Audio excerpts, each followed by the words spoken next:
Appropriations. We're going to try to get a lot of work done here during this meeting, and we are going to start with a re-referral before we return to Senate File 191. So this re-referral is Senate File 82. Select Water Committee is bringing us Omnibus Water Bill Planning. Mr. Chairman? Yes, ma'am. Can we do roll call? Yes. Okay. I got rolling myself. So now, Ms. Childress, will you please take the roll? Representative Alleman. Representative Angelos. Here. Representative Haroldson. Here. Representative Pendergraft. Here. Representative Sherwood. Excused? Representative Smith. Excused? Chairman Bear. Here. Mr. Chairman, you have a quorum. Ms. Childress, thank you for keeping me out of trouble there. Okay. Director, we sure appreciate you being here. Please introduce yourself for the public and give us a quick rundown of this bill and especially the appropriations on this bill. It's a re-referral for appropriations. Thank you, Mr. Chairman. Jason Mead, Director of the Water Development Office. Again, this is just a resource similar to the Omnibus Water Bill construction. Each one of the recommendations that the Water Development Commission and the Select Water Committee reviewed and approved are within this. So I will direct your attention to the second sheet, the blue sheet inside the front cover. That's a summary of the bill, and I'm just going to run through that real quickly. The first block of projects, we have two of them, and this is in our new development, or account one, for a total of $534,998. Second block of projects there is an account two, or what we call our rehabilitation account. We have three master plans, agricultural master plans for different sponsors. Those equate to $980,000. And then we have one feasibility study up near Lander in our dam and reservoir account three for $551,000. And with that, I would stand for any questions you might have. Thank you, Director Mead. Are there any questions for the director? Sorry, Representative Sherwood, we got started without you. You're read in? I read it. Okay, do you have any questions for the director? All right, didn't want to go without you. All right, Director, thank you for that. I have a question just real quickly. We've been spending a lot of money out of these three accounts, especially with the LaPrelle Dam adjustments that we made. Just want to make sure that these expenditures were already accounted for as we made those adjustments, and we're not creating any kind of issues with these appropriations here. Correct. Mr. Chairman, I agree. Yeah, we should be in pretty good shape. We have about $20 million left in account one. And then we'll be getting a new binam's worth of funding through mineral severance taxes over the next couple of years too. So we should be in good shape. All right, thank you very much. Yeah. Representative Haroldson. Thank you, Mr. Chairman and Director. Thank you for being here. And I'm going to show the naive side of where I'm at on all of these water projects. Is there anything coming up that you're like, we've got a fiscal cliff on water projects coming, where it's like, hey, we're good, but these, I mean, obviously, we look at LaPrelle Dam, we look at some of these things, those are in essence, in some ways, fiscal cliffs, but is it something that you're looking 5-10 years down the road going, we really should probably be thinking of something a little different here as we look at our funding structure and model? I just kind of wanted something to get in the back of our brain as we're thinking the fiscal side of water projects. Is there something coming up that we're gonna have to really stretch in the near future to fund? Mr. Chairman, Representative Harrelson, I think you attended our orientation right before the session started. We do have, I guess, have had stagnant revenues from mineral severance taxes since the early to mid 80s. Those percentages and the caps associated with those percentages have been basically the same. Demands have continued to go up, and especially costs of projects with inflation have continued to go up over those 40 plus years. Not to mention, we've also kind of told the story of that the Board of Control with the State Engineer's Office has come out of our account one budget as kind of a budget balancer in years when revenues haven't been great. That's currently happening to the tune of almost $9 million a year, which takes away from getting projects done, water development projects done. And really, we have probably $14 to $15 million on an annual basis between our new development and our account two rehab accounts. So not a lot of money. But the other thing I would say is in the last couple of years, we did a critical aging irrigation infrastructure study, worked with as many entities throughout the state as we could that wanted to participate. And just the top 30 of those projects equated to roughly $200 to $300 million. And there was, I want to say like 1,700 or 1,600 just structures that were in poor to very poor condition. So if you kind of do the math, that's probably billions of dollars worth of kind of deferred structure replacement type of work that's going to be coming up in the future at some point. I think we're doing pretty good in the municipal sector. We've been trying to keep everything modernized, but there's always issues with different municipalities not being able to keep up with their own systems. So Rollins being a good example of that. So I do think we have a lot of demands in front of us. I don't have a great idea right now as I sit in front of you on how to come up with additional revenues. I'd also mentioned in our orientation, we're trying to leverage as much federal funding as we possibly can and working with our sponsors to help them understand which projects and which federal grants those projects would be eligible for, and kind of holding their hands to be able to have them apply for those projects, just to stretch the state dollars as far as we can. Further questions for the director? All right, Director Mead, thank you for being here. Do we have anybody here in the public that would like to opine on Senate File 82? Seeing none, do we have anyone online? Ms. Childress, none. We will close public comment on Senate File 82. Any discussion on the bill? Committee, what's your pleasure? Move to pass, seconded by Haroldson, seconded by Sherwood. Any discussion on the bill? Okay, this one is white, so it hasn't been amended. So the fiscal note is appropriate. Any discussion on the fiscal note? Seeing none, I'll have Ms. Childress take the roll call. Roll call vote, Senate File 82 do pass. Representative Alleman? Aye. Representative Angelos? Aye. Representative Haroldson? Aye. Representative Pendergraft? Aye. Representative Sherwood? Aye. Representative Smith voted aye via absentee. Chairman Bear? Aye. Mr. Chairman, 7 aye. Senate File 82 do pass from another committee, but it has a do pass recommendation from this committee, and that'll be handled by the originating committee, which I believe will be Ag. All right, now, with no further ado, let's return to Senate File 191. And we have, anyone want to, I think the bringer of the bill is not here. Mr. Treasurer, would you like to sit in the hot seat today?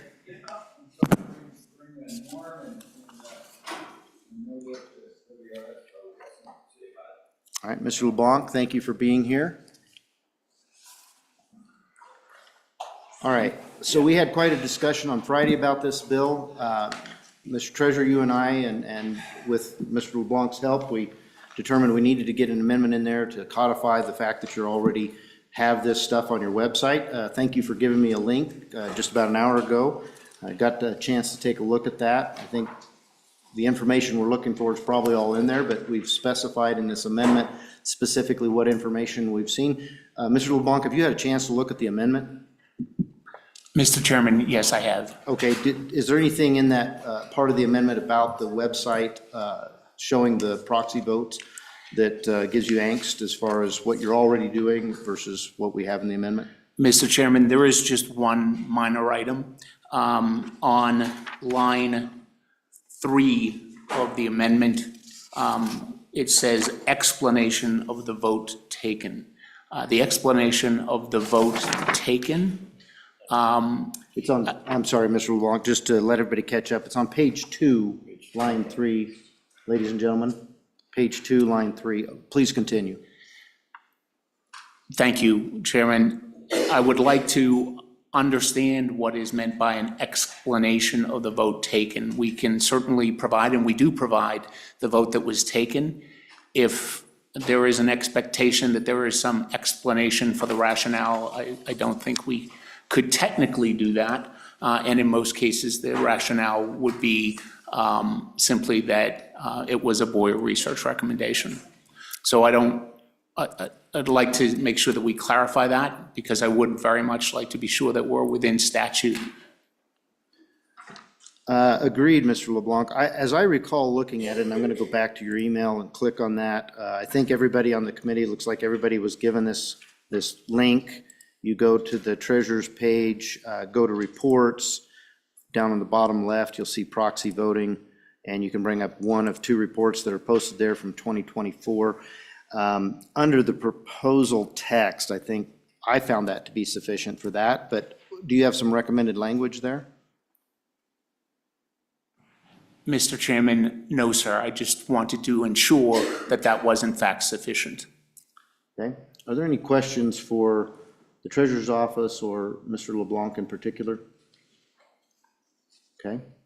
I'd like to turn to the Treasurer now. Mr. Treasurer, have you had a chance to review this amendment? Do you have any questions or comments? Take a quick look at it, Mr. Chairman.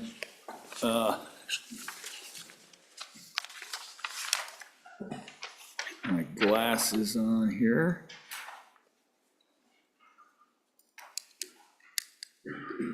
Let's see, these are the ones that you put in are part of it there, and that's over here.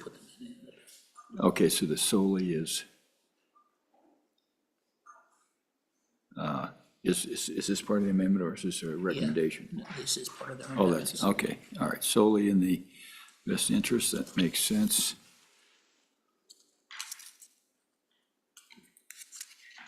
While they're looking at that, I'm just going to give everybody in the audience a little bit of a heads up on what we're doing. We're going to complete this bill here briefly. We'll knock out another re-referral, which will be Senate File 195. I'm sorry, no, 185 would be last. Senate File 127 will be after this one. So if you're here for Senate File 127, that'll be up next. Then we'll go on to Senate File 39. Restricted. I see the bringer of the bill is here. Appreciate This your was cut presence. This And was then, if time permits, we will get to Senate File 195 as a re-referral. That'll be the last thing. So Okay, that's. everybody just can plan hyperbole. their lunch hour accordingly now.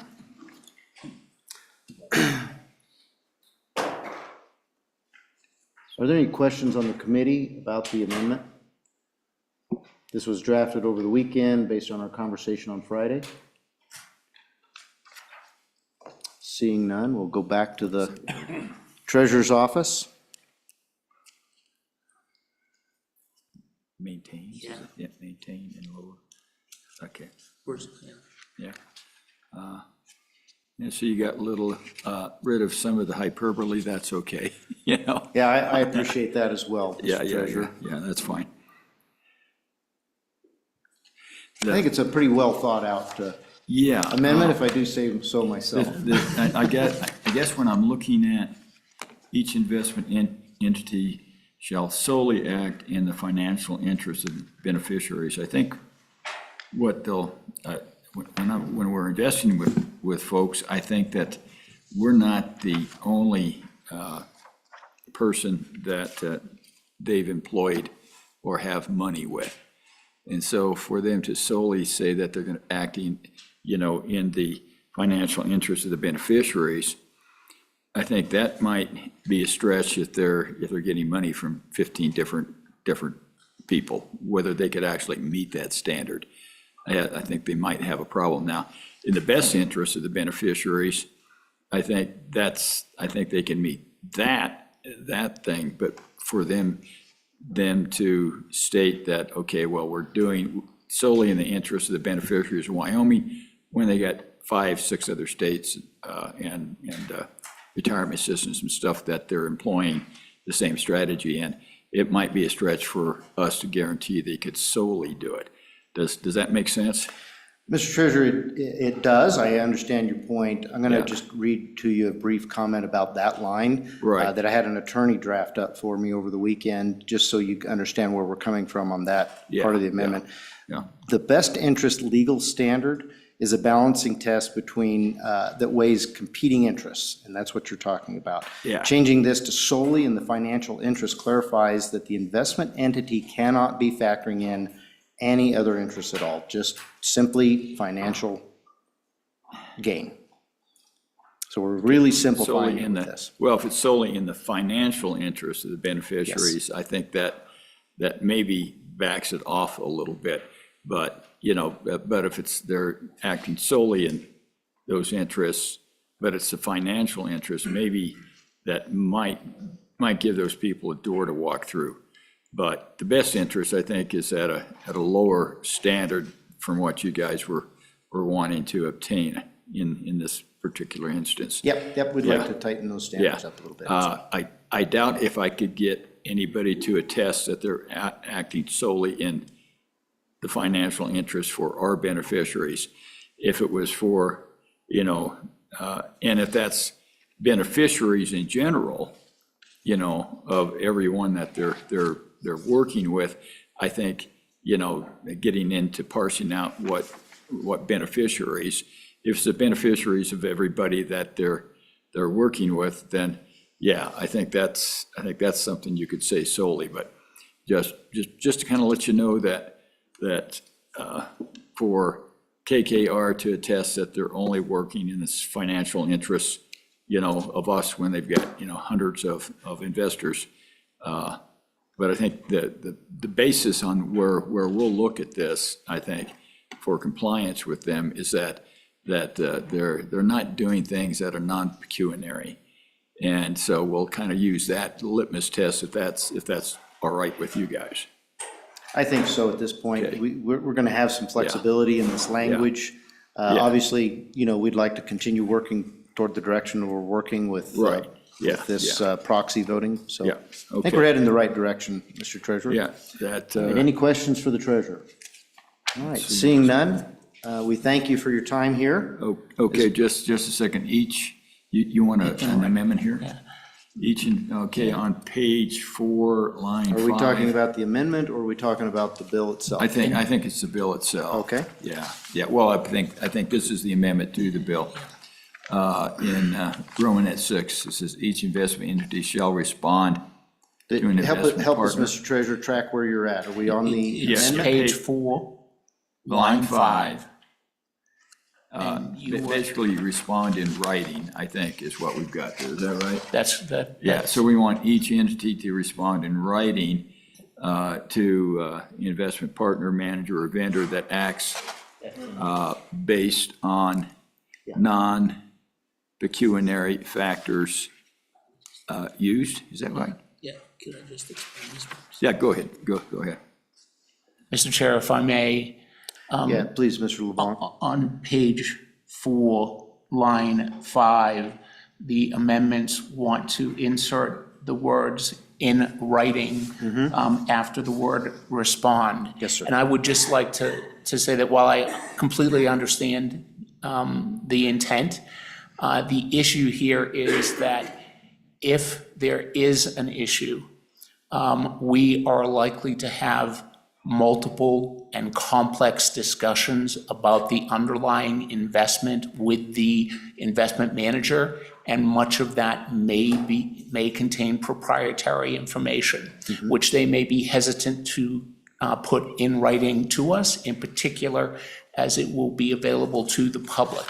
If we are going to do our job and ensure that we are thoughtfully examining why an investment manager made a particular investment that we think might be non-pecuniary, we feel that we need the flexibility to have verbal discussions with them, multiple Zoom calls, et cetera, and that the insertion of in writing takes it immediately to a form where the investment manager is not likely to share with us in the way that we would like to share information. So while I understand the intent, I think we're cutting off our ability to have the conversations that we need.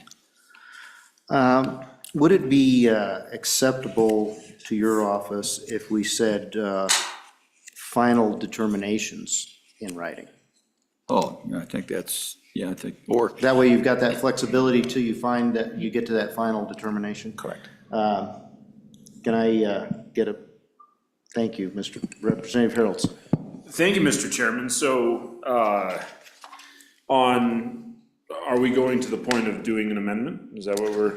We have an amendment which hasn't been moved yet, Yeah, but. and we've got another amendment that's, If we can wrap it all up in one. Okay. If someone would like to move the amendment, and then we can. so Mr. Chairman, I'll move the amendment. And in there, so page 4, line 5,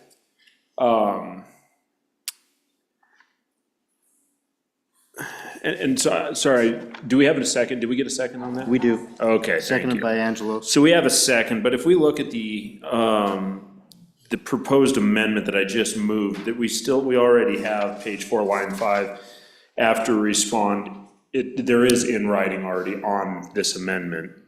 But we want to put final decisions or the On, I final think the best determination. language would be on final determination.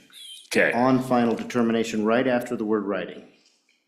so it would be amending the line 17, page 1 of the proposed amendment to, after respond, insert in writing after final determination. He wants to use the word after, that's fine, after final determination. All right, any discussion Is the on second okay that with that? change? Any discussion on the change to the written amendment? Seeing none, all those in favor well, is there any discussion on the amendment as a whole? All right, seeing none, all those in favor of Haraldson's amendment, seconded by Angelos, say aye. Aye. All those opposed, no. All right, that carries. Any questions about that adjustment, Ms. Childress? Thank you. Okay, moving on. Any discussion on the bill? What's the committee's pleasure? Move to pass by Angelos. Seconded by Alaman. I'm sorry. Is there any other, Mr. LeBlanc, please. Disrupt the process, but I would note that in the amendment, I did not see the amendment that was requested, which was to change, to make a change to page 6, line 8, to define more clearly what was meant by 1 basis point. I believe that we had requested that be amended to read 1 basis point of assets under management, or AUM, per annum. I do have that in my notes, and thank you for catching that, Mr. LeBlanc. So we're going to hold off on this vote. And Representative Pendergraft. Just for clarity, my understanding is that we just voted on and accepted the amendment to Amendment 3101. But we haven't yet voted on the amendment as a whole. We have passed this amendment, the written amendment. We were getting ready to vote on the bill. I got a little ahead of myself. Okay, then I Mr. would, LeBlanc pointed out that we need to make yeah, a and I would change. move to make that amendment on page 6, line 8, After the word funds. let's see, how do we go? 1 basis point from and strike annual investment returns. No. We need to add the assets under management. I think the best place is after the word point Yes. and before the word from. We want the word of assets under management. Yes. Mr. Mr. LeBlanc, Chairman, did I that get is correct. Okay. Thank So you. again, Got it. Ms. Childress, this is page 6, line 8, this amendment brought by Pendergraph is to insert after the word point of assets under management and then continuing on. I'll second that. Seconded by Sherwood. Any discussion on this second amendment? No discussion. All those in favor of the Pendergraph amendment, say aye. Aye. All those opposed, no. That carries. All right. I got a little fast there. Is there anyone in the room that would like to comment on this very important bill? Okay, seeing none. Ms. Childress, do we have anyone online that would like to comment? Yes, sir. Please state your name and affiliation for the public record. Mr. Chairman, I'm David Swindell, the Executive Director of the Wyoming Retirement System. We're one of the 2 investment entities that are mentioned in this bill. We have $11.5 billion under management this morning, I just looked. We're good with the bill. We appreciate the 1 basis point and the clarification on the amendment. I'm here to answer any questions from you or the committee. Okay, thank you, Mr. Swindell. Sorry I was in such a hurry there. Time is pressing. Any questions for Mr. Swindell? And Thank you for being here. We appreciate that, and your comments too. All right, we're going to close public comment on this bill then. Now, is there any discussion on the bill, and what's the committee's pleasure? Move to pass by Angelos, seconded by Allemand. All right, any discussion on the bill? Any discussion on the, well, let's just go through by section here. We've got 94722. Are there any comments or questions? That takes us to page 7. Seeing none, 93-408. On page 8, we're at 93-436 and 93-440. Moving on to definitions on page 9. Page 11, we have 94716.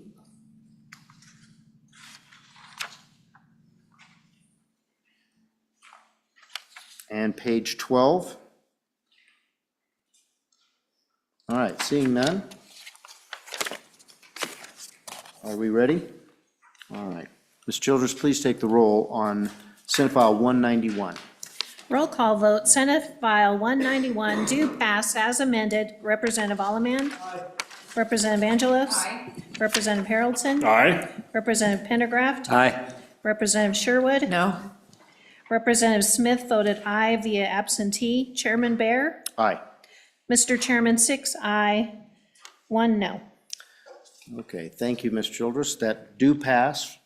We don't have a House person to manage this because we don't have a House sponsor. Is there anybody on this committee that would like to carry this bill on the floor? An emphatic no. Well, we have Representative Smith is not here, so I guess that volunteered him for this. All right, fair enough. Representative Smith will carry that on the floor. Mr. Treasurer, thank you for being here. And Mr. Swindell, appreciate it. Mr. LeBlanc, appreciate your effort on this bill. Okay, now moving on, folks, we're going to move on to re-referral. We're looking at 127. Is there anyone here for 127? Ah, Senator Boner, thank you for being here. Yep, good to be here, Mr. Chairman, members of the committee. Just present briefly Senate File 127, what it does, but focus mostly on the appropriation, if Please. that's okay. Yes, sir. So this is a Reins-style act, or now after it went through the Senate, I guess it'd be called Reins Light, where the legislature will take a look and conduct an economic analysis of rules promulgated by the executive branch, with the idea being that if it's too onerous, then at least we have the opportunity of nullifying that rule when we come back into session. And so that's what the bill does. The appropriation is associated with hiring 2 individuals to work at LSO to conduct the economic analysis, so that we have some factual basis for determining whether the rule should remain in effect or not. And so that's very briefly what the bill does. I think that, you know, the appropriation for LSO is appropriate, considering we have one of, if not the smallest legislative branches of government in the entire country, and far above average amount of expenditures by the executive branch. You know, and I think that's basically the question that the bill is asking. You know, we get all these government services. We think that it's great. It's almost always, you know, portrayed in positive terms. But this bill's asking the question, is there a downside to that circumstance and with overregulation? So that's what the bill does. And I think that it's a perfectly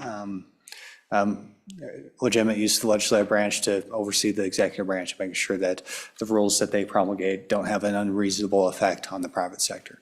And so that's what the bill, and that's what the appropriation is, Mr. Chairman. Thank you, Senator. Any questions, Representative Sherwood?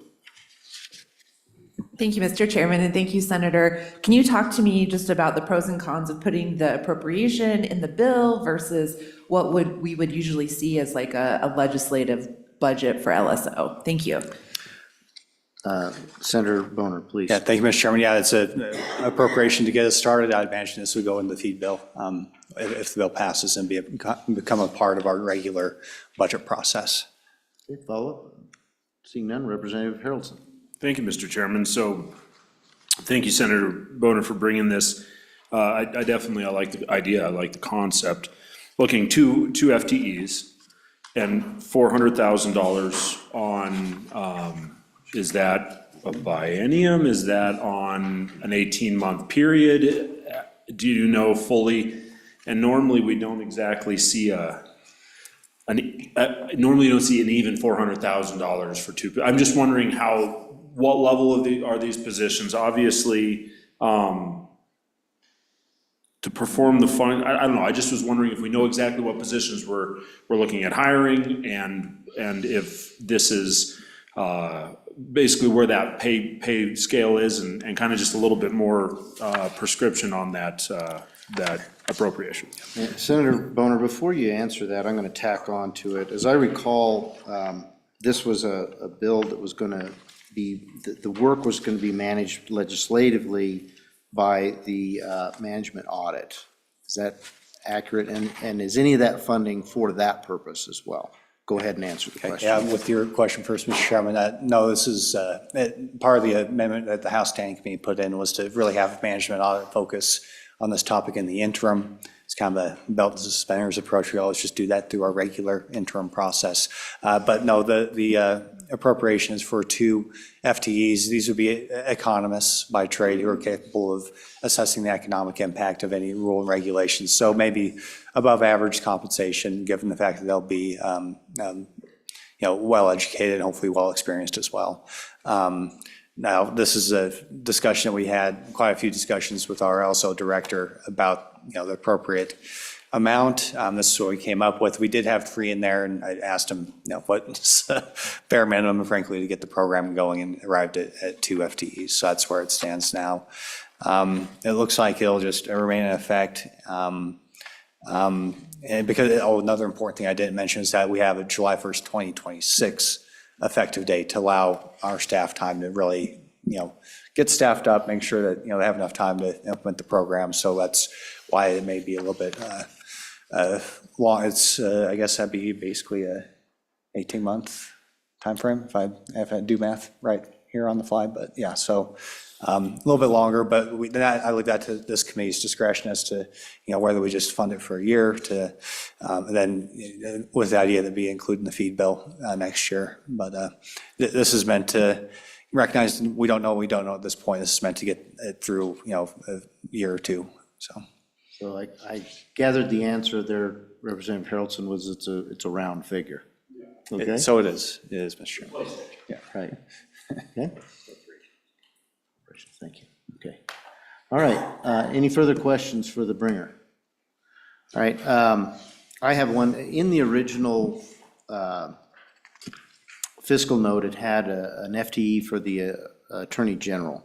What happened to that, and where are we at? Right, I think that was a request of the executive branch, and that was with the original idea in the bill was that we would actually be, that the rule would not go into effect until we basically came into session, and we realized that probably wasn't workable with our citizen legislature, and so I think there's an assumption. I hate to speak for them, but there's an assumption on the part of the executive branch, the governor's office in particular, that they'd have to do a lot more work and a lot more coordination. Like I said, I can't speak for them, but with this bill being as it is now, I imagine a lot of that workload would go away. But that was a request. And frankly, Mr. Chairman, they were aggressively opposed to the bill also in its initial form. And so that may have been a factor as well. Okay, thank you. And was that removed in the Senate? Or? It was, yeah. Yeah, we were basically relying on our current process where Management Council reviews rules to make sure they're in compliance with the statutes. But that's pretty limited. It's only if, it's a result of past legislation. This is basically a parallel process that this bill creates that is open to every legislator. It's going to be very public. We're going to be publishing the findings of the economic analysis on our website. And then any legislator could bring it's called a legislative order that can nullify a rule if we think it's inappropriate, so. Any further questions? Seeing none, thank you. Is there anyone in the audience that would like to opine on this bill? Seeing none, do we have anyone online? Ms. Childress? None? Okay, I'm going to close public comment. All right, committee, what's your pleasure? Move to pass by Harrelson? Seconded by Angelos. Discussion on the bill? Seeing none, Ms. Childers, will you please take the roll? Roll call vote, Senate File 127 do pass. Representative Alaman? Aye. Representative Angelos? Aye. Representative Haroldson? Aye. Representative Pendergraft? Aye. Representative Sherwood? Aye. Representative Smith voted aye via absentee. Chairman Bear? Aye. Mr. Chairman, 7 aye. Thank you. That will move on, do pass. And Corporations Committee, I think, has somebody that'll carry that for you, or you have somebody? Lolly? Okay. Thank you, Senator. Appreciate you being here. Senator Olson, please come up to the hot seat. We have Senate File 39. Finally. Thank you for all your patience. Yes, thank you, Mr. Chairman. It's a pleasure to be in front of the Appropriations Committee. It's been a while. I bring to you Senate File 39, the automatic transfer of automobile titles upon death. That name's a little misleading. It's not really automatic. There's a process that it obviously has to go through, so I apologize if that's a little confusing, but I'll explain it as I explain the bill. Just in general, Mr. Chairman and committee, this bill is designed to mimic a process that occurs, I think, in over 20 states. It's like 22 or something similar to that. I can't recall off the top of my head. But it's a pretty well-used process. And what got me interested in it is in Wyoming, there's a mechanism called a transfer on death deed. And so that's a really important estate planning tool in Wyoming that allows someone to bypass a probate process. If the only asset they really have is a house, they can actually add beneficiaries on their deed. So they can own their property outright during their lifetime. They're not actually, giving a vested interest to their kids, for example. There's no ownership during the lifetime of the owner. But upon passing, the house can pass to the loved ones, so the children, for example. And they can do that by submitting a simple affidavit or recording a simple affidavit rather in the real estate records of your local county. And they can transfer that property. And it's a really important estate planning mechanism because if the house is worth more than $200,000, they have to go through probate. So that's the idea here is we have people with vehicles. And I get these calls all the time where someone will call and there's not an estate. There's nothing. There's no house. Maybe there's a bank account with a couple $100s in it. And there's a vehicle that's only worth a couple $100s. And the problem is you're not likely to find an attorney to help you transfer a couple $100 vehicle because you're going to spend probably a couple $1,000s on the lawyer. So it's cumbersome in that scenario. And so this bill is meant to capture those people who all they really have is a vehicle and they need to transfer it to their loved ones. The expense of a will or a trust doesn't make any sense because they just don't have any property. So that's the idea here, Mr. Chairman, and I will walk you through the bill now. Page 1 creates a new statute, 31-2-104.1. And what that says is that county clerks will make available what's called a beneficiary designated form for owners of a vehicle to arrange for the transfer of a vehicle title to the named beneficiary upon the death of either the owner or the owners. So that's important because you might know that there are different ways that you can hold title. You can hold title between two people with an and, you can hold title between two people with an or, and you can hold title as a joint right of survivorship. If you have a joint right of survivorship, the title's going to the survivor. That's what's going to happen when the person passes away. If you have an and or an or, and you have a beneficiary designation form, the thing that you just have to think about is that both owners must pass away before it can go to the designated beneficiary. Okay. This section also specifies what the form looks like. Just want to emphasize here that nothing's changing on the title. There's a separate form that we're using. The form contents are lines 7 through 16. It has to contain the basic information about the vehicle, obviously, model year, vehicle manufacturer, VIN number, etc. The name of the owners, the words transfer on death to, so we know that's the magical language telling us what the form is doing. It has to be notarized, that's important. And then lines 18 through 19 tell us that it has to be recorded. That's important. I looked at other state statutes. The state statute that we originally modeled this after didn't actually require it to be notarized or recorded. Those are additions that we put in to make it more Wyoming. So where it would be recorded is with your county clerk, and that's how we would know that's the official designation form. Bottom of the page tells us what happens upon death. It just tells us that if you have a properly executed and recorded beneficiary designation form, then going over to page 3, line 4, the beneficiary presents that to the county clerk. Two things have to occur. Number 1 is proof of death. Obviously, you'd have a death certificate and you would provide it to the clerk. And then number 2, you would pay whatever fee is applicable and then pay for a new title in your name. Bottom of page 3 is really important. You're going to see this throughout the bill a couple of times, but we want to make sure that if there's a lien on the vehicle, it travels with the transfer. So this says that you take the property subject to any liens and security interest when a new certificate of title is issued. Going over to page 4, key information here on page 4 is down at the bottom. The beneficiary doesn't actually have to sign the designation form. So you, as the owner, can list anyone in the world you want on your designation form. Most likely, though, it's going to be your kids or your brother or your sister or some relative that you're trying to pass the vehicle to, and you don't have to obtain their consent to transfer that property to them. Page 5 has a couple of things going on. At the top of page 5, it tells us that the owner can revoke this designation form, and then the process to revoke, you either are going to execute a proper assignment and deliver the certificate of title to another person. So you own it during your lifetime, you sell it, the designation form does not travel with that sale or transfer of property. Or a subsequent beneficiary designation form that designates a new beneficiary gets executed and recorded. So you have the freedom to change that at any point in time. Bottom of page 5, lines 14 through 20, you see again, this is the language about the liens. It says that the interest of the beneficiary in the vehicle is subject to any contract for sale, assignment, lien, ownership, or security interests to which the deceased owner or owners were subject. Bottom of page 5 and carrying over to page 6 is language that explains that if you have a will, it can't affect the designation form. So whatever you put on the designation form is in the legal world known as what's called a will substitute.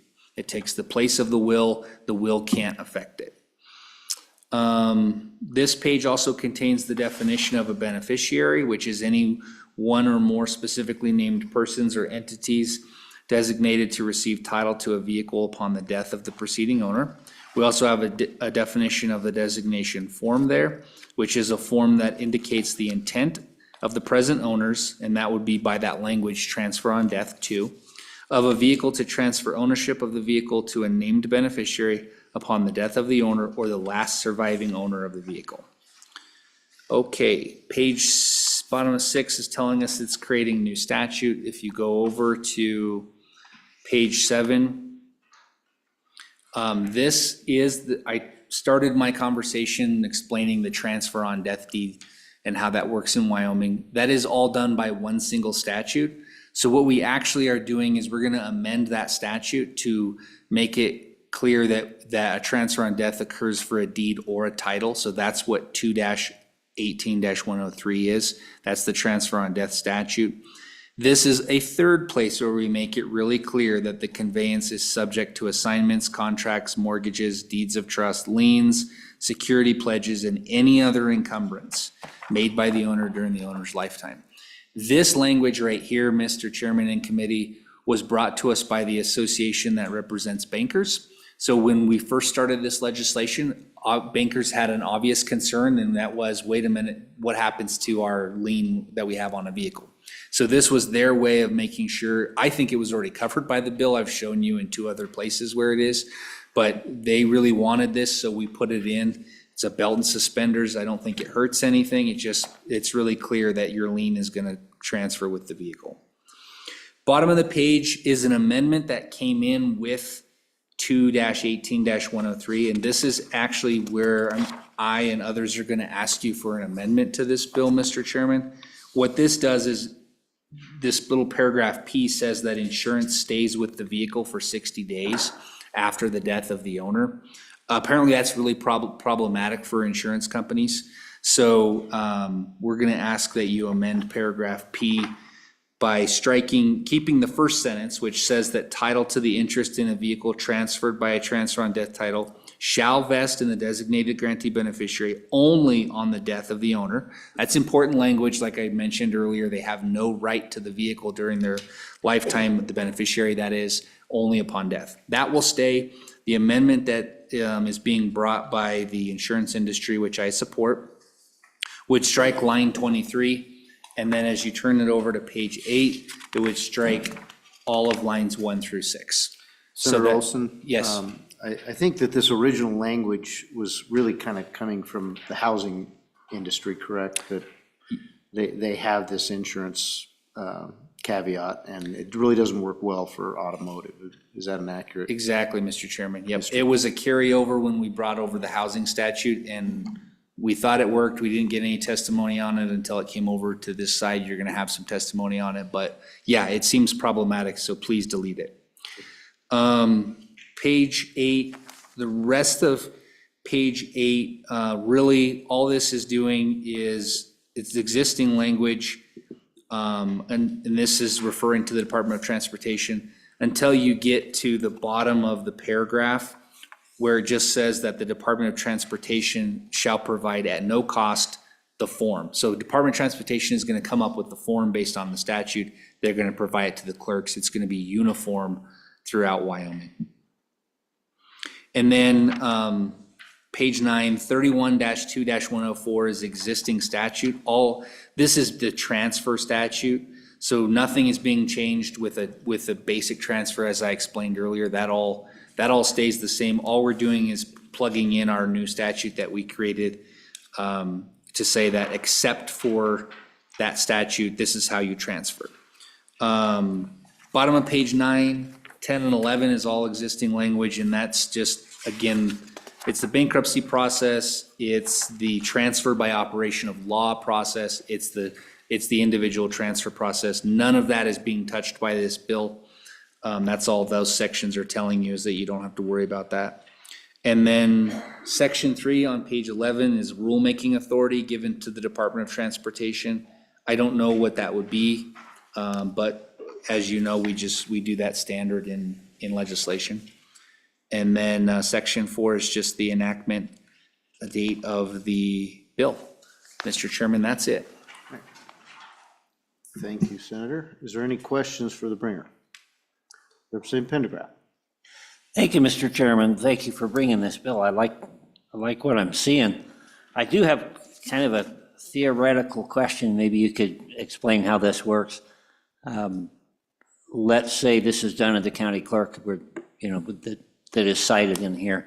And then a year or two later, the individual that owns the vehicle is moved to another county into maybe a nursing facility or something like that. How do the county clerks keep track? Do they have a network automatically, or help me out? Senator Olson.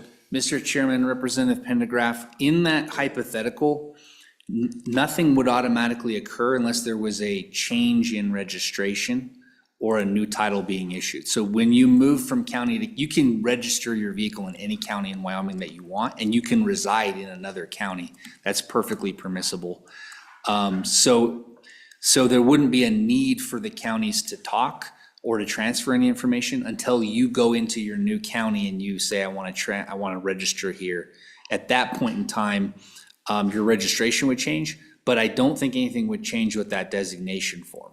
It would still be recorded in that county. It wouldn't transfer over to the new county.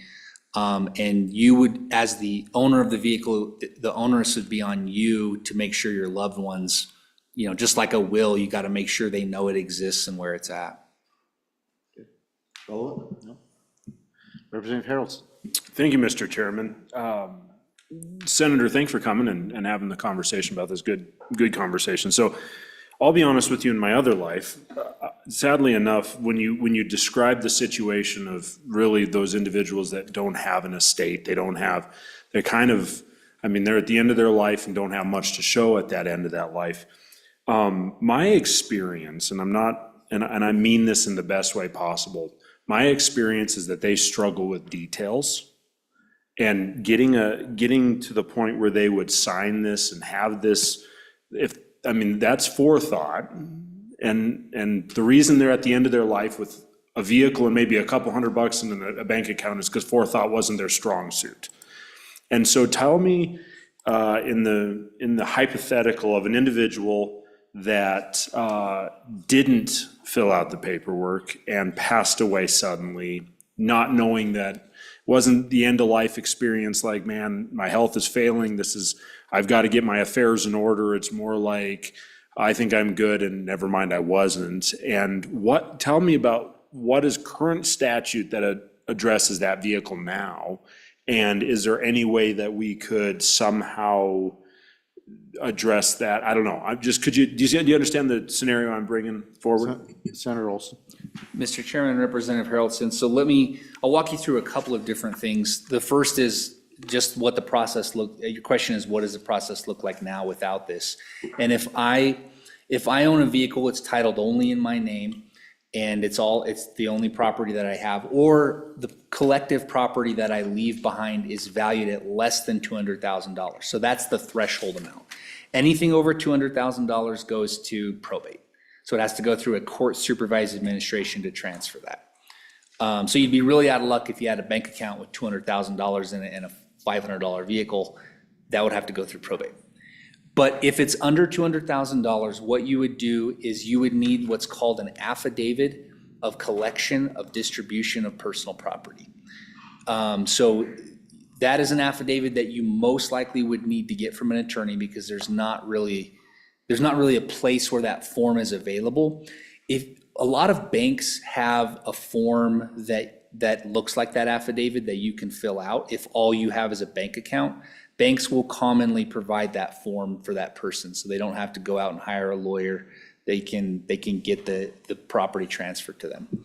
I know at one point in time, I think some clerks in the state of Wyoming would have a form as well in their office. I don't know if they still do. They would be able to speak to that. But that would be the process. You would need this magical affidavit, and that's what I'm talking about would probably cost, at least $1,000, I would guess, a lawyer would charge. You might find a lawyer that would do it for a couple $100 or do it for free if you really are in that scenario where that's all they have is a $500 vehicle. But you would need to fill out the affidavit. It'd be signed by the distributee. So the person receiving the property would sign that affidavit, attach a death certificate, and then record it in real estate. And then take the recorded version to the title office, give it to the title office, and they would get a new title in their name. So that's what the process looks like right now. That will still be the process. That's not being changed. So if a person, I guess in your rest of your question, these people, they didn't plan. They probably, you're right, most of them probably didn't go out and figure out that this form exists. I didn't put anything in the bill that would require county clerks to provide some type of education, but they certainly could with just a simple card that would be taped to the counter, just like they have, at least in my county clerk's office, there's a card that tells you the different ways you can title your vehicle. They could have a card there that says, do you need a designation form or something like that? So they're gonna have the forms in their office. So if they can do something to educate the public, I think that will help. I didn't prescribe that in the bill, but I guess we could if we really wanted to. The other, I'll walk you through just one more hypothetical on how this doesn't just have to apply to that scenario where someone doesn't really have any assets. If someone comes to my office and they have over $200,000 in assets and they want to estate plan with me, there are multiple ways to do that. One might be a trust, because that's going to keep them out of probate. But another way to do that might be to maximize transfer on death documents or beneficiaries. So I might do the transfer on death deed for their real property. Then if this were law, I would do this for all of their vehicles. I would prepare that for them. And then that would reduce their estate. So So this will also be used as a planning mechanism for wealthy estates that don't necessarily fit the need for a trust. But they have a house, and then their bank accounts, I would instruct them to put beneficiaries on, things like that. So we would maximize beneficiaries in that plan. So it does have utility outside of the person who just doesn't have anything. Further questions for the bringer? Seeing none, we'll go ahead and start public comment. We'll start with the clerks. Ms. Langford, if you could come forward, and Ms. Childress, if we have Ms. Freeze on, could you get her ready to come on, and we'll have her go next? Thank you. Welcome to House Appropriations. Mr. Chairman, thank you. Mr. Chairman and committee. It's finally not an election bill. It's not. We do other things besides elections. It's amazing, isn't it? Yes. Please, Ms. Langford. It is my honor to represent the County Clerks Association, and I'm here to speak to you about this bill. We have been involved in the development of it, and really our only part of this will be is that we'll coordinate with the Department of Transportation in the form development. We'll provide the forms to the public, to the people that want them, and then once they're executed, we'll record them. So they'll be of public record in the clerk's office for when it's time to use them. And as a tag on to the comment about education, it very well could be that information could be placed on that form, because it's not going to be a very big form. But if that information, the education form piece could be put in there, or we could do something else to provide the education for the public on how to deal with the form. And with that, Mr. Chairman, I am happy to try to answer any questions for you. Ms. Langford, I think the idea was to educate them that it's available. And so, the idea of taping a form on the counter, or at least some verbiage that you can do this, do you see any concern about doing that? Mr. Chairman, no, not at all. Is there There any would be no need to put it in the bill? I don't believe so. I think they would automatically do that just because it's something that would be available. Okay. Yeah. Any questions for Ms. Langford? Representative Haroldson. Thank you, Mr. Chairman, Ms. Langford.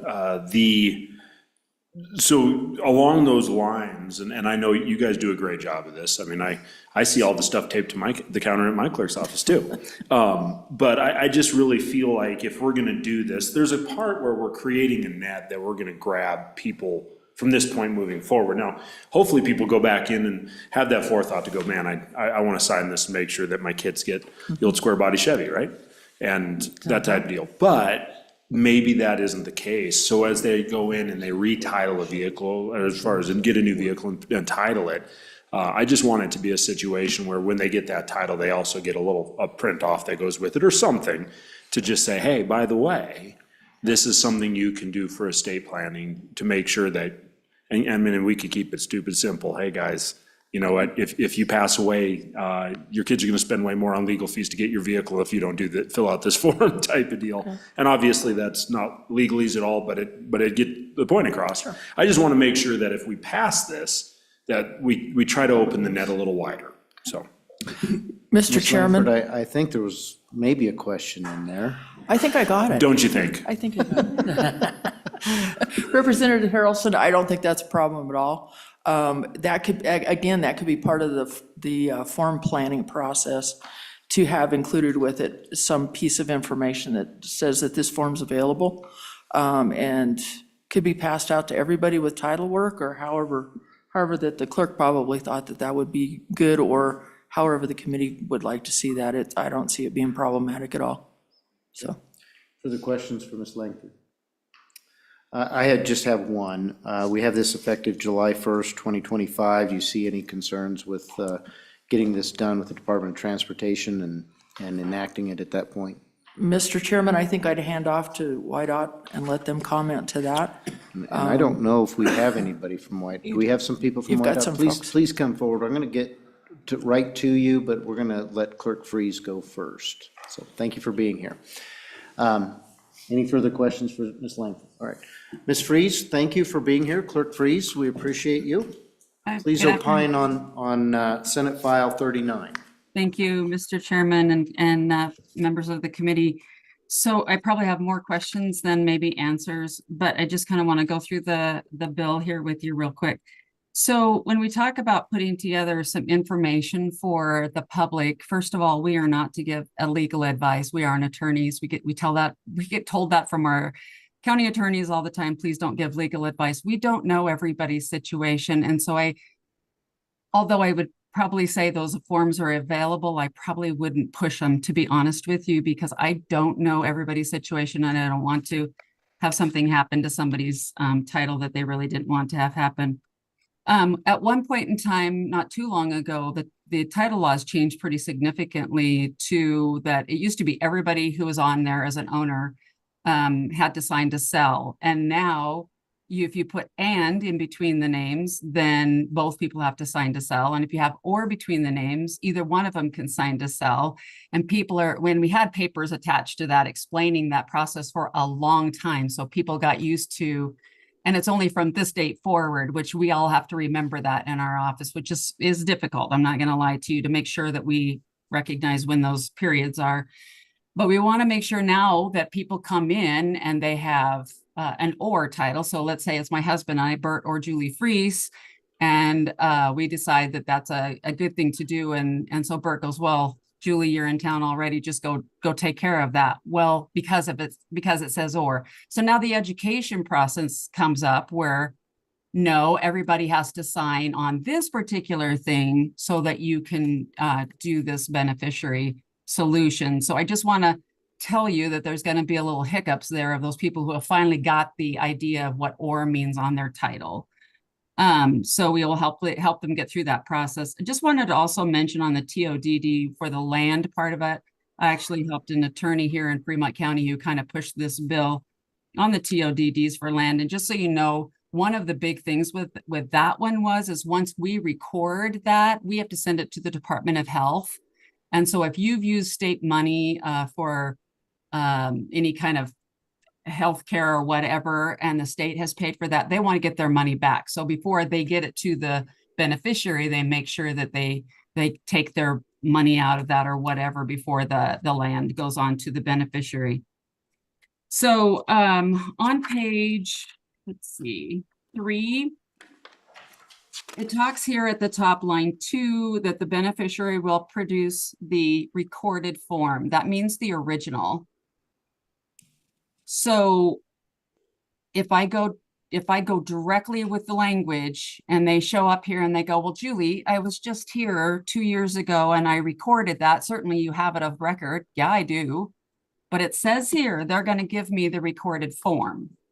So, or if they move to another county, and they forget it, can they call the other county and say, was it recorded there? Can I get a copy of it? Does it have to be a certified copy or a copy? I just know how it works. People don't keep their originals, or they hide them safely somewhere and then forget where they hidden them. So maybe on line 2, you would want to say the originally recorded or a copy of the form. I think we're good with that. Recording means something to us. That is permanent. And when it's on we're not taking it off. So it'll be there forever until you put something else on record. So just that. On line 7, it does say proof of death. And now throughout the statutes for titling, we are always asking for a certified copy of a death certificate. It just says any proof of death here. Does that mean that we can have a copy of the death certificate, or does it have to be a certified copy of the death certificate? At the bottom of the page here, it does bother me a little bit. I think about my own situation, and if I have liens on my vehicles and I put my 2 children on there and my husband and I pass away, do they qualify at my bank to have my loan? Let's say I owe $40,000 on my truck, and are they able to do that? And what happens if they don't? Does it go through repossession? I mean, can they repossess from people who they didn't, the banks? I mean, I know you talked to the banks, but I'm just curious how that works. And then on page 5 at the top there, it talks about revoking, and I think I understand that maybe from Senator Olson. But so again, Let's put the title back in my name of Bert or Julie Freese. I get mad at my husband, so I take off with the vehicle and I transfer it to myself, or I transfer it to me and a child or another person, and I pass away. So originally the title was in Bert or Julie Freese's name. We both signed off that our kids were gonna get it. And maybe my husband that I left somewhere, maybe he dies. So does the new person on the title have, I mean, how does that work? So does it immediately after I transfer out of both of our names, is that the revocation, or is there a new form that they have to record that says I revoke what I did? So I'm curious how the revocation works, if there's a new form on that. Let's see. Also, when it says that we'll automatically issue a title for the person, there's a couple of issues I have with that. So number one, I know it's really hard for people to believe this, but we still have titles in our hold for sales tax file, and they're driving around on their vehicles and I mean, so I assume it's a screwdriver transfer. They're moving one plate to another, but there's a lot in my office here. So this person comes, the lending institution don't really care where the title is, I guess. So it's still sitting here with a lien on it. So I assume that if both of us pass away, then my children, who I put on there, they should pay the sales tax I owed, right? I assume it looks like in here that still continues on. But also let's say I did pay my sales tax, my titles most of the time goes to my lender. Most lenders in Wyoming, even though they don't have to, do get that title. So shouldn't I go get the title so I can not have a title hanging out there? I would have it released when I do a new title. Shouldn't they bring that back? And then I'm assuming I'm just going to go ahead and transfer the title over. Again, we're not used to doing that. So those are the questions there. If you go to page 7, it talks about liens again here, and there's all kinds of liens. There's storage liens, IRS liens, sheriff sales. And so I'm just telling you, there's a lot of liens that get recorded in our office, and it might say all personal property, all real property. Looks like you handled the insurance one. We do have to buy our titles now, so I'm sure that the cost of the forms are probably not that high to us, but that's one more thing that the counties have to buy. And I don't see a fiscal note on what it would cost the counties to have to buy the forms. And let's see. And I think that was the end of my, more than anything is questions. So I apologize that there's a bunch of those, but I can stand for any questions you might have. Okay. Any questions for Clerk Freese? Representative Sherwood. Thank you, Clerk. Thank you for being with us today. Here on the top of page 3, I also kind of was reading that the same way about the order of what the beneficiary does versus what the clerk does. And I'm wondering, and this is also for the bringer of the bill, if the language could be, if we did an amendment that read on the top of page 3, when requested by the beneficiary, the clerk shall present the recorded form to the beneficiary and complete a new certificate of title in the beneficiary's name, and then go on to say the beneficiary shall present to the county clerk, and then that list, if that cleans up the clarification of like who has to grab that original form. Clerk Freese. Mr. Chairman, Representative Sherwood, I mean, that would certainly help. It's a little clunky, but yes, I would think that would help to have the list specifically in the order of the way that it would go here. It looks like it's a little bit backwards. The proof of death and all that stuff maybe should be up a little bit higher even, so. I mean, we can figure it out from here. I mean, I can read this and go, okay, I think I know but I was worried about that they can't find their recorded form. Does that forever mean they don't have it? And again, recording type of documents in our office are permanent. And when somebody records a affidavit of distribution here and it's got several titles on it, when they come in, I don't make them bring the recorded copy. I do have a copy here, obviously, and I just look on the my records and say, you know, I do have that that filed here, and here's the number of it, and I'll put it on their title. I don't have any problem with that. I'm just saying the way this is listed is they would absolutely have to bring the original recorded form to me to transfer their title. And I'm just saying, a very simple change on that one would be or copy. Present the recorded form or copy or reference, or if it's in the same county, I guess. Maybe just a copy, and then that way we could work on it here per county, how we do that. Further And then questions? Mr. Chairman, line 7 too, if we could say certified copy of the death certificate, it's more formal to know that they really are deceased. I mean, in this day and age, when you can make copies that almost look like real stuff, it might be nice to have that red seal or whatever they put on those vital records death forms. Representative Haroldson. Thank you, Mr. Chairman, and Clerk Freeze, thank you. Sorry, I'm playing back that same kind of question I asked earlier. If there's someone in a place where they don't own a house and they've got a couple $100s in a bank account, maybe not even that, and they've got this vehicle, and we now have that they shall present the recorded form or a copy of it. What happens if the only copy is the one you have in your guys's filing cabinet type deals? So could it be shall present the recorded form or copy, or request a copy from the clerk? It's the good rep brought that language. I see the reasoning behind being able to request from your office a copy of that to move forward with the transfer of that title. I don't know, maybe help me understand this. Maybe I'm off, but that's just, if it's a situation, I think in a lot of ways, now maybe there's gonna be a lot of situations, this is used in really good situations where we don't, but I kind of sadly enough go to those not go so good situations because of the people that I work with. And so can you talk to that a little bit? Clerk Freeze. Mr. Chairman, Representative Haroldson. Okay, so recording is all digitized from our end. So you bring in an original document, notarized document, we're going to scan it, we're going to put all the information in, we're going to scan it, we're going to give it back to you. You have the original now of record in this scanned world, virtual world, then we have the copies. So to have me make a copy for them is not necessary. So they either have to bring so how about this? If they bring the original or copy of the recorded form, or the county clerk can verify the information recorded in that county, then as to the county, or so I would have to work on it with you a little bit on that, but I think you could also just ask the clerk to verify it.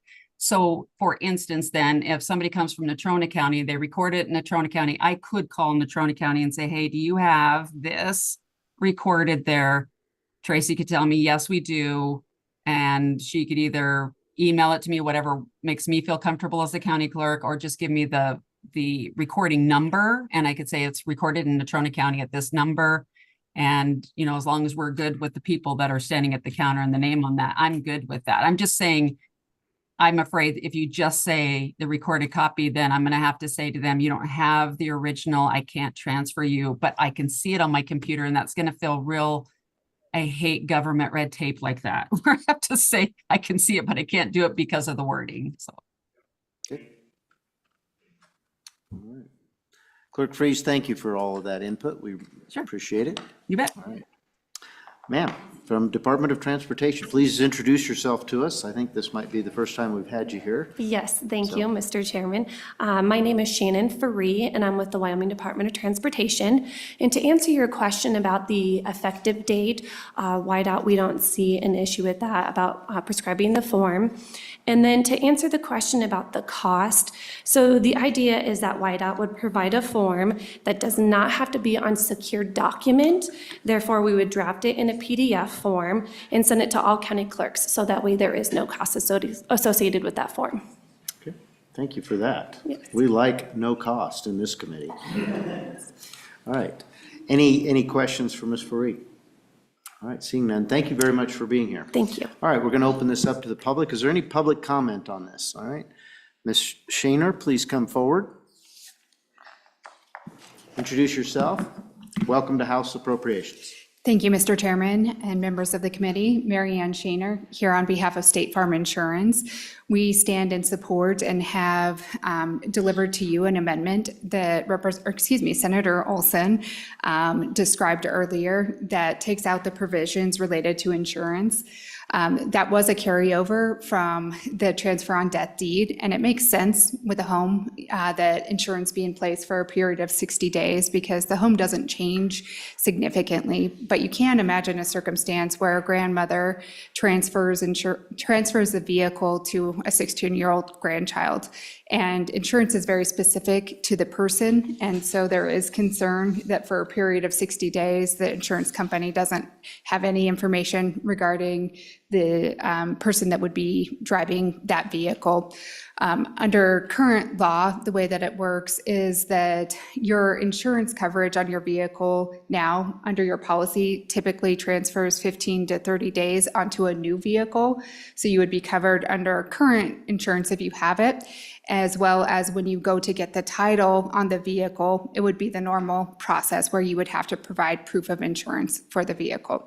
So we would request that language on page 7, line 23, to be deleted entirely, as well as on page 8, lines 1 through 6, that language be deleted as well. Okay, thank you for providing that amendment in writing for us. Is there any questions for Ms. Shima? Okay. Thank you for being here. We'll take that up when we work the bill. We appreciate that. Thank you. Ms. Childress, I think we have someone online, Mr. Vick. Could you bring him on, please? And is there anyone in the room that would like to opine on Senate File 39? Okay. Welcome to House Appropriations, Mr. Vick. Thank you, Mr. Chair. Appreciate it. My name is Brandon Vick with the National Association of Mutual Insurance Companies. And I think in the interest of time, I'm just going to say we're here today to support the amendment described by Senator Olson and Ms. Shaner. She did a wonderful job telling you why, so I will just be here to stand for any questions if you have them. Thank you for your brevity. Any questions for Mr. Vick? All right, we appreciate you being here and the support for the amendment. All right, seeing no further comments or persons wanting to comment, we'll close public comment. Committee, what's your pleasure? Move the bill do pass by Sherwood, seconded by Harrelson. All right, thank you. All right, we'll go ahead and work the bill. Page 1.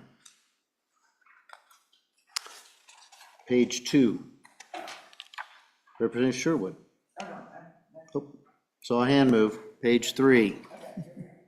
Representative Sherwood. Okay, I'm going to test this out for you guys. And same thing, would love feedback. Top of page 3, just to make it clear who's presenting what information. So let's try this.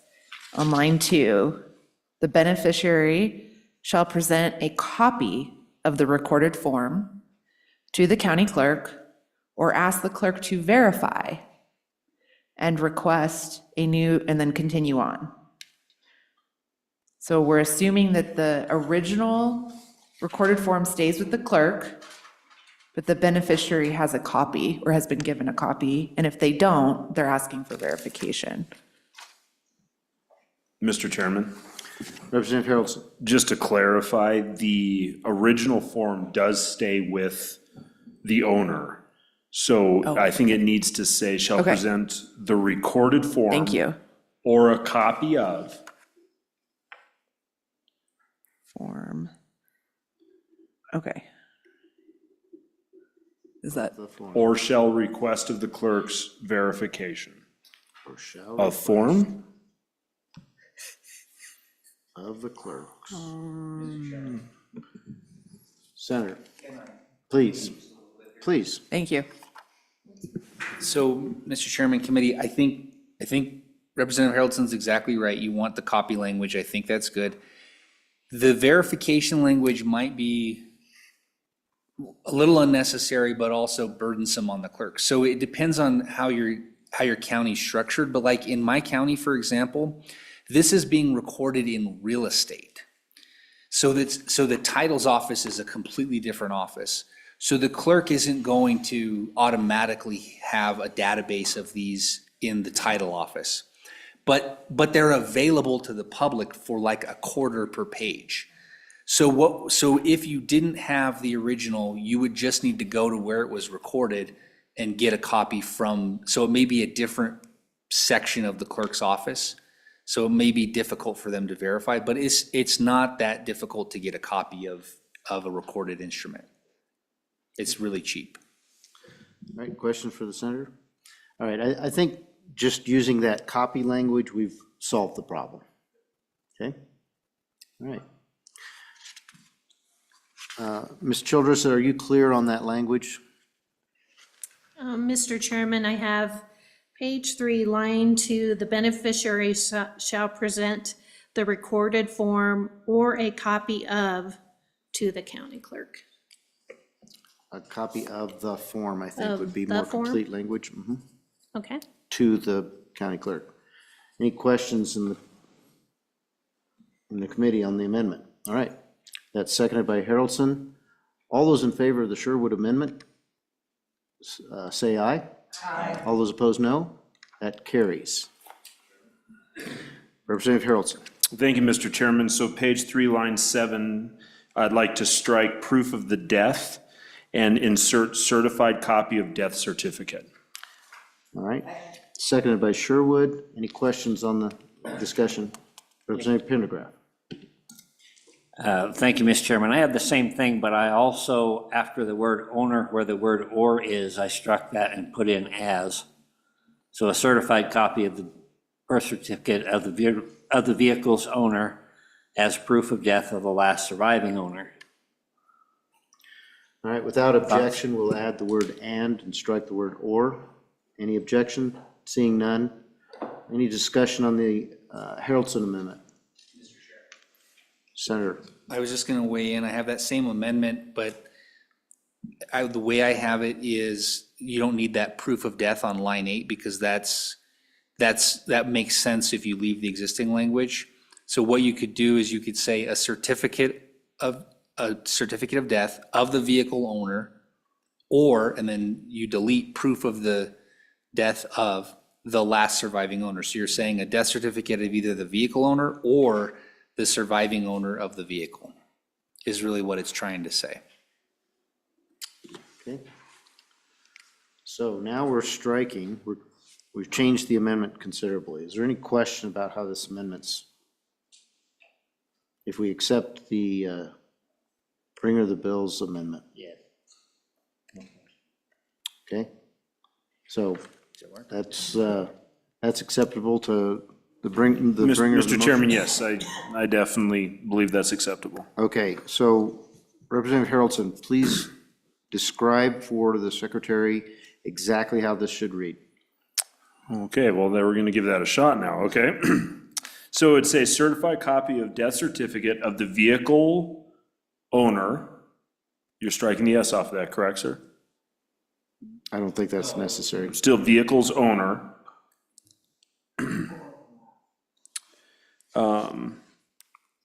Or The last surviving. the last surviving owner of the vehicle. You have that? Okay. So you've heard the motion. Is there any discussion on this motion? Seeing none, all those in favor of the Haroldson motion say aye. Aye. All those opposed, no. That carries. Any other discussion on page 3? Page 4?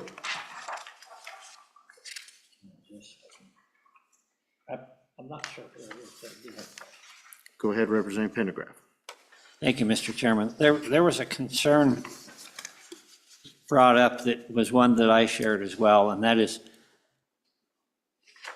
what if this vehicle has an active lien, say $30,000, and the person that it's given to cannot possibly support that? What happens in that case? Senator Olson? Mr. Chairman, Representative Pendergraft, first let me say that this statute is modeled after a statute that's been in place for 10 years in the state of Colorado. So a lot of these, I know there's a lot of questions that are being raised by our clerks, but it's been operating for almost a decade. So I think a lot of those kinks they're concerns, but they probably work out pretty easily. So in this, it's, to me, as a lawyer, that's a very straightforward scenario. If I inherit a vehicle and it is subject to a lien, and I can't, excuse me, I can't afford that lien, I can't qualify for that lien, I don't make the payment on it, whatever the scenario might be, the lien holder repossesses the vehicle. We deal with this in our housing issues, in probate and in non-probate all the time. If a person inherits a home and it comes with a mortgage, they don't just automatically get to keep the home. The owner of the mortgage is going to make them refinance or assume the mortgage depending on the original language of the contract. So my guess is, if you're executing liens in Wyoming, maybe you need to put something in your initial contract to cover yourself in this scenario. But they probably did that in the other states where they've been using this law forever. So I think it will work itself out. They'll make sure their contract covers it. Yeah. All right, moving on, page 5. Page 6. Page, oh, go ahead, Representative Harrelson. Oh. Page 7. Representative Harrelson. Thank you very much, Mr. Chairman. So page 7, line 23, strike the content of line 23. Moving on to page 8, strike lines 1 through 6 to conform that Okay. language for the. Moved by Harrelson, Insurance second by Sherwood. Any discussion on the amendment? All right, all those in favor of the Harrelson amendment, say aye. Aye. All those opposed, no. That carries. So, Ms. Childress, this is the provided printed amendment, okay? Page 8, page 9, page 10, page 11, page 12. Any discussion on the bill? Seeing none, Ms. Childress, please take the roll on Senate File 39 as amended. Roll call vote, Senate File 39 do pass with amendments. Representative Allemand? Aye. Representative Angelos? Aye. Representative Harrelson? Aye. Representative Pendergraft? Aye. Representative Sherwood? Aye. Representative Smith voted aye via absentee. Chairman Bear? Aye. Mr. Chairman, 7-0. All right, that do carry. Who would you like to manage that, Senator Olson? Mr. Chairman, I think Representative Singh is going to manage it, actually. Representative Singh, okay. Vice Chair, will you make sure that that's clear with Representative Singh? Appreciate it. Thank you very much. Thank you. Congratulations. That's right, the gauntlet. All right, folks, as usual, the House Appropriations is going to do amazing work, and we're going to knock out one more re-referral here. So we have Senate File 195, and do we have anyone in the room that is here for Senate File 195? Okay, seeing none, we're going to manage this ourselves, folks. We'll just get through this. I think Miss Delancey was here earlier for this bill. Hopefully she'll make it back in. Sir, are you here for Senate File 195? You're looking for Ms. Delancey for us? All right, yeah, thank you for that. We're going to go ahead and get started, folks. Let's see, we've got Beitman and Nyman on this. No? No. Oh, that's your vote? Ms. Delancey, if you wouldn't mind coming on forward. You probably know more about this Senate file than anybody in the room. We have reviewed it. My committees, they're very good at paying attention to our workload. So if you could just give us your description of this bill and what's trying to be accomplished and anything that has to do with the appropriation, we'd appreciate it. Thank you very much, Mr. Chairman, members of the committee. My name is Cindy Delancey. I am a local attorney here in town. I've been a proud member of the Wyoming Bar Association for going on my 25th year now, which is kind of hard to believe. But I'm here in my individual capacity before you today. I really applaud the efforts of our leadership in that the President Beitman as well as Speaker Nyman have brought to you today. You know, I know that this committee is just reviewing the appropriation, but in what I see as a landowner and a business owner, you know, common sense approach to natural disaster management. And what Senate File 195 does, Mr. Chairman, is that it establishes just as the title says, a small business emergency bridge loan program. And so how, you know, just walking you through the bill really quickly, I have the engrossed version in front of me. There were some changes made on the Senate side that are absolutely fine and, you know, just kind of potato type stuff that happened from where the bill already started, where its initial intent was. It was a little bit more ag focused, but your House Minerals Committee really liked the bill so much that they opened it up to other businesses as well beyond just the agricultural community to really help all small businesses. But really walking you through the Office of State Lands and Investment is kind of the home of where this program would live. The beauty of this, in the essence of time, is in that when natural disaster strikes, natural disaster has been defined not just of fire, but, you know, it could be anything: tornado, flood, blizzard. You know, we've had some pretty dramatic weather events here in Wyoming, and these could be very disruptive to all our businesses. We also, on the other side, amended in the definition of natural disaster to include infrastructure failure. So knowing that we have a dam that is in peril in our state, we've seen irrigation tunnels blow out. People affected by those types of infrastructure failures would also be eligible to apply for a loan, not a grant, a loan, to be able to, you know, minimize the least amount of business disruption as they work through disaster. The money only is available upon declaration of the governor. It doesn't have to be any kind of formal USDA or, you know, FEMA, none of that type stuff, but simply as much as our chief executive saying, you know, a disaster has occurred in this area, and that would then trigger the availability of this pool of funds, which right now is at 25 million. It initially was 50 million, and there was an amendment on third reading to bring it to 25 million. But basically, the beauty of this is exemplified in my mind of what good government should be, in that it works with the public sector as well as the private sector. This whole loan origination begins with our community finance folks, bankers, credit unions. They know the business needs better than anybody, and you know, the goal here is really fast access to capital, meaning you get with your local banker or credit union person, advisor, I guess is the term. They put together a loan package, look at your collateral, look at your existing debt, figure out how much that you would be able to borrow. The bill that has come over is $750,000, and then be able to make that recommendation to the state as far as whether or not the loan should be funded. So the state is really in a position of up or down, Mr. Chairman. They're not figuring out like how much should you borrow and this and that, with the goal of having that cash in hand to the person affected by the natural disaster in 5 days. Because, you know, again, as a landowner, when my ranch is on fire and I need to move all my cattle to a feedlot or buy extra hay or rebuild fence or replace my truck, I need cash and I need it fast. And so the loan would be at 0% interest within 5 days, 3 years of repayment.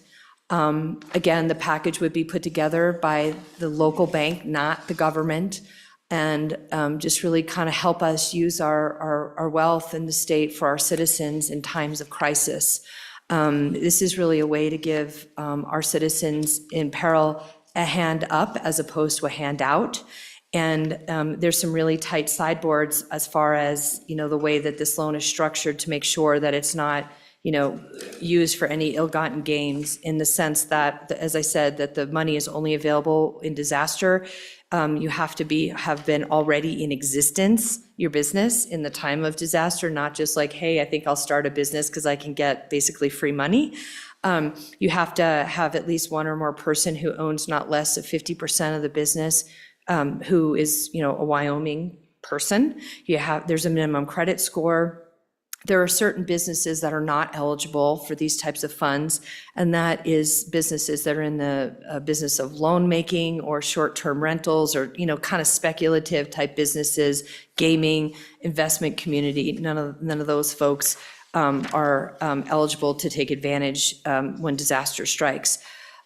So that's really the first component of the bill. The other beautiful thing that this piece of legislation does, Mr. Chairman, is it establishes a home for when disaster is upon us, that Wyoming citizens can put the money that they want to help our friends and neighbors in a safe place, as opposed to showing up at the fire hall with $100 bills and thinking that they're going to make them to the people that are actually affected by this. So if you look, in the language that, I might be jumping ahead of myself, but that's the second part of this, that it creates a home for this money to go to.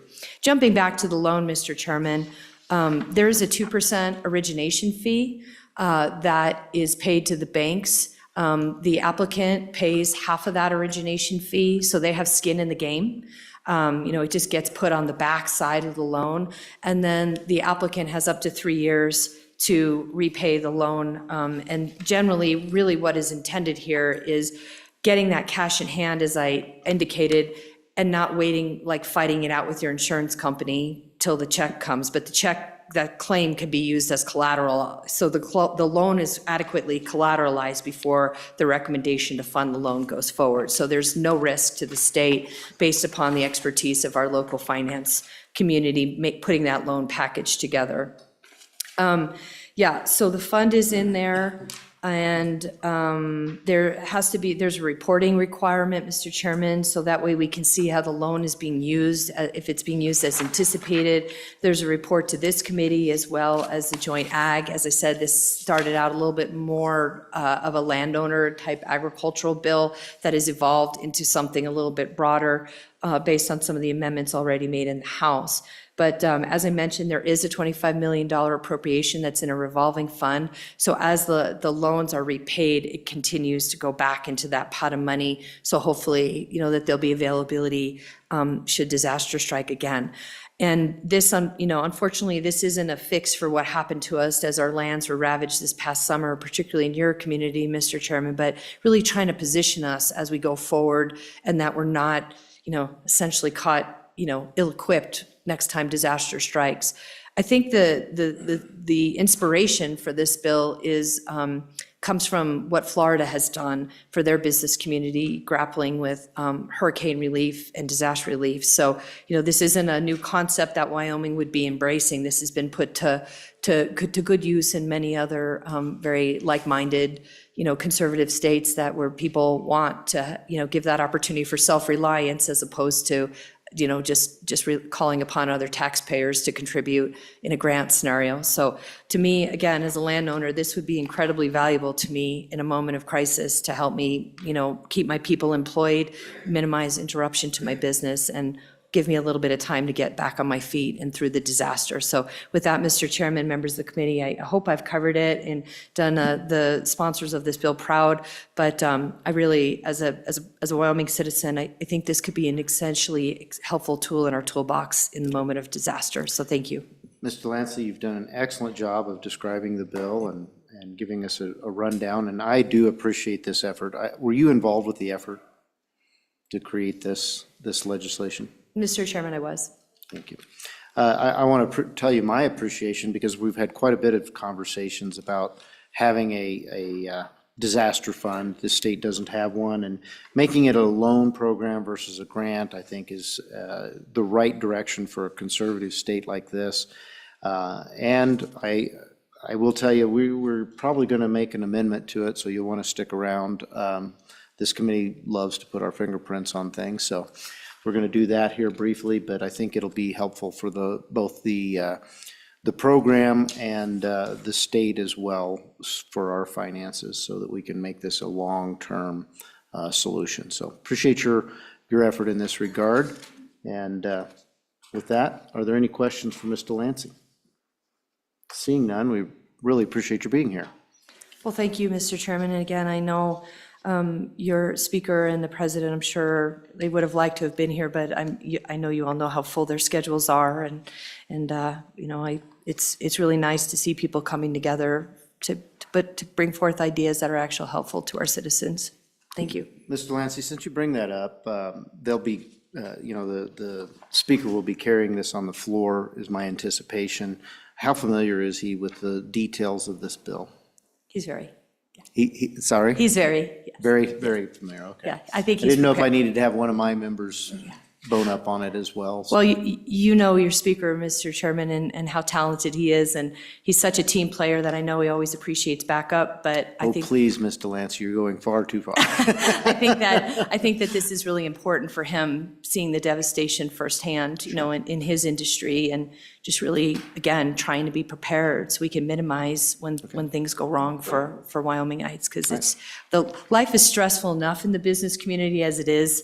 We don't need to be adding any more stress, and to know that we have a common sense solution in the moment of disaster, just, I think gives, business owners a little bit of comfort that at least there's options in the toolbox depending on what's happening in the scenario. So again, I can't express my appreciation to this committee for hearing this and entertaining, again, how to maybe just do something a little outside the box that we haven't maybe thought about before, but I think that this is moving in the right direction. Thank you. Very well, thank you.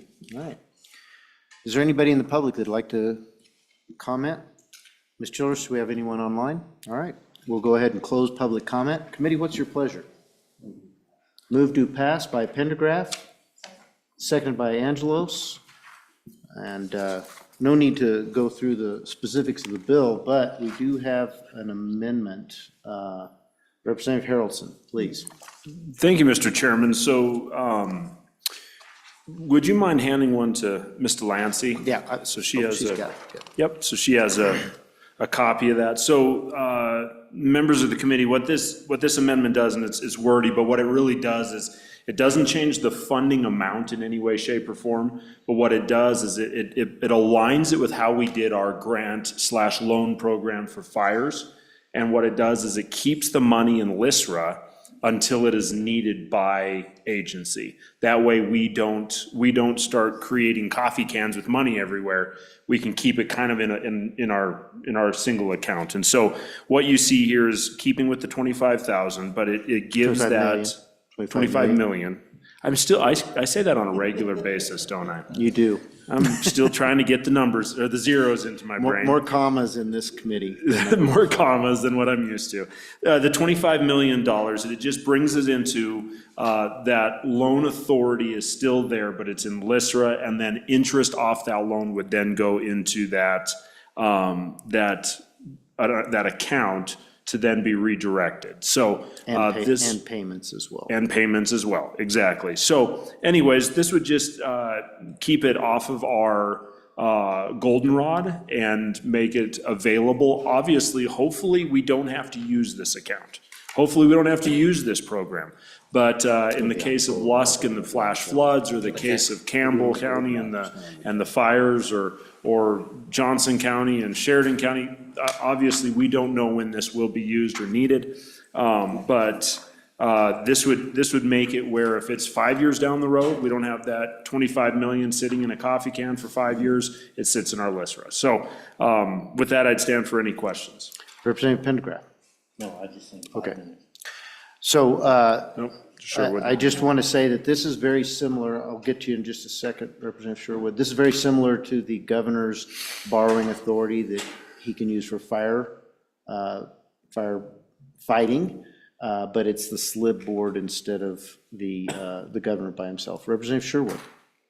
Thank you. I just want to make sure I heard correctly. So I'm reading on the proposed amendment that any loan proceeds shall be deposited into the small business emergency loan account, but I think, did you mean or say verbally that you said that should go back into the LISRA? No, okay, so there still is this identified account. Thank you. And then my follow-up to that is, does this change the timeline? If the goal is to say, like, within 5 days, we're getting cash in hand in the emergency, and I kind of wish our state budget department was here, but I just want to make sure that it doesn't actually slow down the process to get the cash in hand that's needed within that 5-day period. Thank you. So Representative Sherwood, I'm sorry, Representative Harrelson. Thank you very much, Mr. Chairman, and Representative Sherwood, thank you for that question. So when I didn't type this up, Mr. Richards typed this up, and I asked him those questions, because I didn't want it to be a deal where we hamstrung. Obviously, if there's an emergency, we need money right now. And so he said, absolutely not. The reason why that business emergency bridge loan account is still in effect is he said there has to be a landing platform for that money to be put into when it's time. But there's just no reason to put it in out of a general fund appropriation to have it sit there when we don't know when it's going to be used. And so this is just a cleaner way to manage the appropriation. Okay, so I think, other than the striking of the language, we're definitely, let's make sure we're not deleting the language that sets up the account. So track that in real quick. Did you have something, Representative Pendergraft? No. Okay. Running out of time here.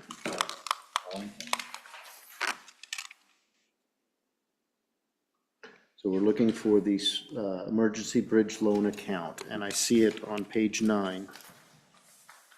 There is created a bridge loan account, and we are not deleting anything there, so we're good. Okay. Any questions or comments on the amendment? Representative Almond, are you with me? Do we have any discussion on the amendment? Did we get a second on this amendment? Sherwood seconded. All those in favor of the Haroldson amendment, say aye. Aye. All those opposed, no. That amendment carries. Any further discussion on the bill? Seeing none. Ms. Childers, please take the roll. Roll call vote, Senate File 195 do pass with amendments. Representative Allemand? Aye. Representative Angelos? Aye. Representative Haroldson? Aye. Representative Pendergraft? Aye. Representative Sherwood? Aye. Representative Smith voted aye via absentee. Chairman Bear? Aye. Mr. Chairman, 7 aye. Well done. 60 seconds to spare. We are adjourned.